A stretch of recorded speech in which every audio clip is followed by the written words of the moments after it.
Congratulations on finishing the course. We all started our research without a clear idea about what we should do in each step. We got to know each step after encountering it, which sometimes lead us to lose time and stress us. I hope by now you have a complete idea about all the steps you should consider during your undergraduate or graduate research. I have tried to give you a full picture of what to expect during your research, the problems that you can encounter, and how to solve them. I also went through the steps of publishing your research, writing your thesis, and editing both. You need to know to be good in your research, you need to learn many skills that help you to achieve that.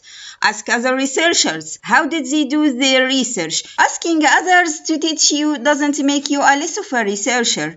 Never stop learning and acquiring new skills that benefit you in your research and your life. I hope this course helps you throughout your research, and good luck in fulfilling your goals.